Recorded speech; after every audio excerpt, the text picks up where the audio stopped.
Hello! Hello! Good noon po sa inyong lahat. Eto na naman po ang Samut Sari Pinay in Taiwan.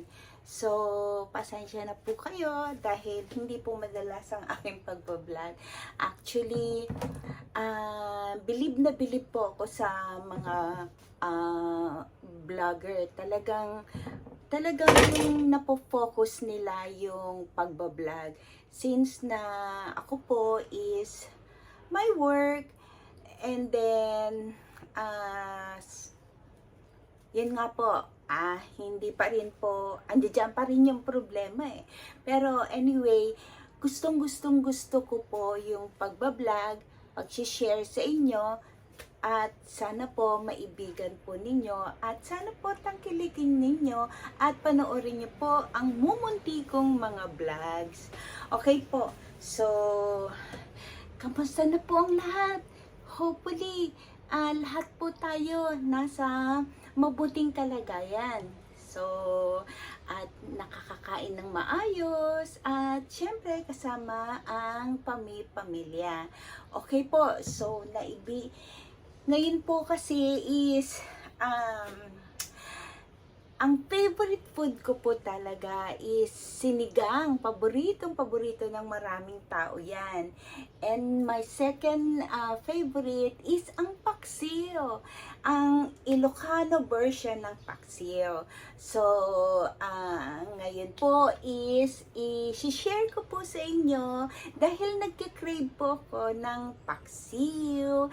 So, gagawin po natin ang paksiw na isda for today. So, kasi since na super dali lang po talaga ng paksiw, anyway, samahan nyo na lang po ako sa aking pagbablog. So, nakabili po ako ng tilapia. Okay? Actually, ang gustong-gusto ko kasi tilapia dahil hindi po siya masyadong matinik. Hindi katulad nung bangus na masyadong maraming tinik. Actually, ang paksiw talaga bagay na bagay sa kanya ang bangus. Yan din po ang nakagisnan ko na pagluluto sa paksiw ay bangus. Minsan po pag nagbabangus ako dito, pag bangus ang meat ko or niluluto ko, yung boneless bangus po ang aking binibili. Since nung nasa palengke po ko, na-attract po ako sa kanya kasi ang laki-laki niya. So, ibig sabihin, marami tayong meat na makukuha. Okay po, so, samahan niyo po ako sa aking pag-vlog. Ipiprepare ko lang po yung ating mga gagamitin. Wait lang po. Okay po, dito po sa ating kaldero ba tawag dito? Sa ating gagamitin na kaldero, ilagay po natin sa pinaka base niya yung luya at yung bawang. And then, lagay na po natin yung ating isda. Baka hindi magkasya ito.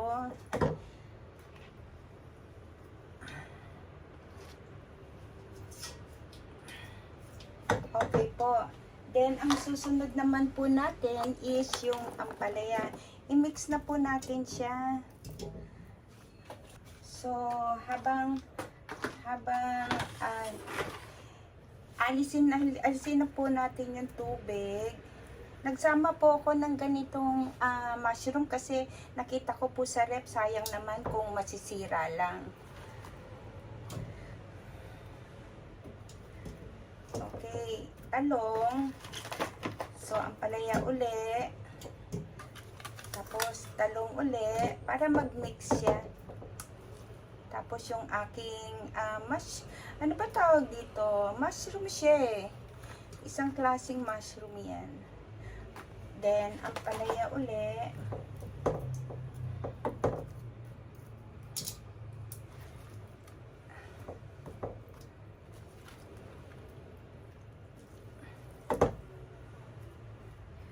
Actually, yung ganito, sinasama po talaga yan sa shabu-shabu. Ang palaya. Okay po. Yan.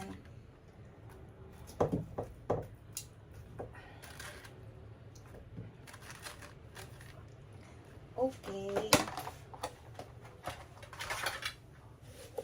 So, ang next po is gawa tayo ng kanyang sauce, yung kanyang lasa. Okay? Gagawin ko po siya sa isang cup. Okay po, wait lang. Okay po. Maglagay po tayo ng chicken powder.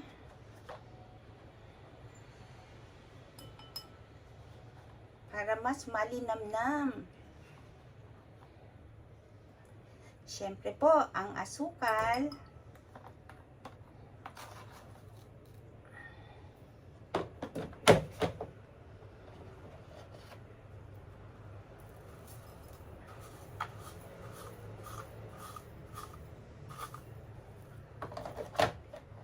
Asin.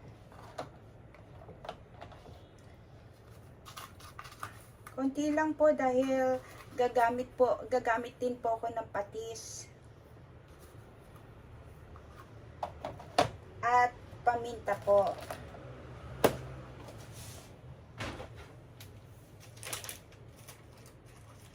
Ito po ang gagamitin kong paminta.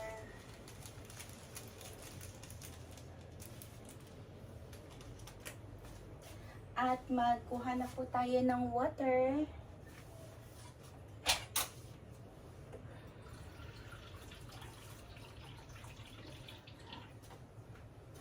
Isang cup na water. Actually, ang mga gulay naman po, nagtutubig din siya. And then, suka.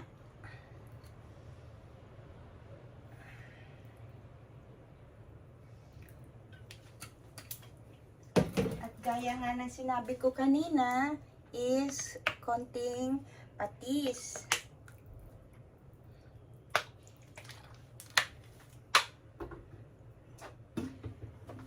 Maglagay po tayo ng konting oil.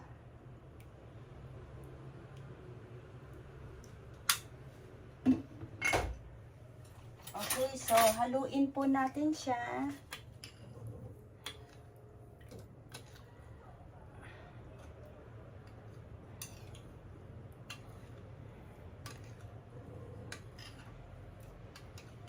At kung gusto nyo pong lagyan na maanghang, nasa inyo po yon.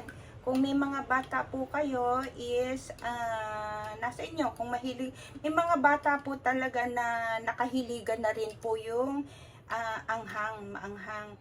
Eh since na wala naman pong bata sa amin dito, maglalagay po ako ng pangpaanghang. Meron po tayong chili powder. Ito po ang chili powder natin.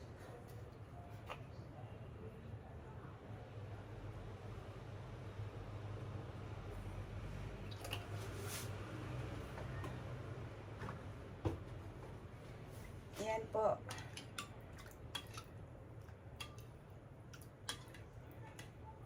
Tikman po natin. Kulang po ng suka.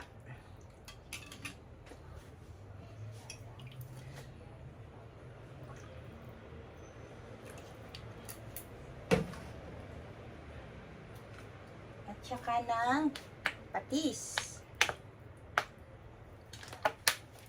Okay po, pag nahalo nyo na pong ganyan, i-add nyo na po dun sa inyong paksiw na lulutuin. Ito po, nasa tabi lang natin yung paksiw. So, i-add nyo na lang po.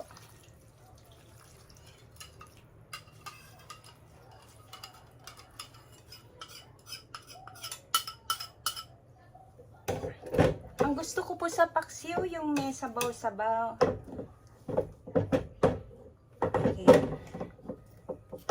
Okay po. So, hope hopefully masarap siya. Sumarap naman po siya. Okay, so atin po siyang ilalagay sa rice cooker. Yan lang po ang pinakamadaling paraan sa mga misis na nagmamadali palagi, makakain lang ating mga anakis. Ganito lang po ang pinakasimpleng paraan. So, i-rice cooker nyo. At itong pagkain na to, hindi napapanis. Kahit na ilang araw nyong ilagay sa ref or sa labas man lang, hindi po siya napapanis. Dahil may suka siya. Okay, so ilalagay ko na po siya sa rice cooker at hintayin na lang po nating maluto ng husto. Hello guys! Tapos na po ang ating nilutong paksiw na tilapia. Ayan po siya. So, ano pa ba ang hinihintay ninyo? Magluto na rin po kayo ng tilapia na paksiw. Okay? So, syempre, ang tilapia mas mabusog sa laman kaysa sa tinik. Samantalang ang bangus is napakarami ng tinik. So, total, ang timpla naman po is pareho. Yun nga lang, talagang may pagkakaiba ng lasa ang tilapia at sa bangus. Okay po? So, for now, tilapia po ang ginawa nating paksiw. Mag-enjoy po tayo ng ating dinner. So, ano pa ho ang hinihintay nila? So, kain na po tayo. Ihanda na po natin ang ating mga kanin. Kasi nga, isang balye ng or bandehadong kanin ang ating ipiprepare for now. So, samahan niyo po akong kumain at dito na po nagtatapos ang aking vlog.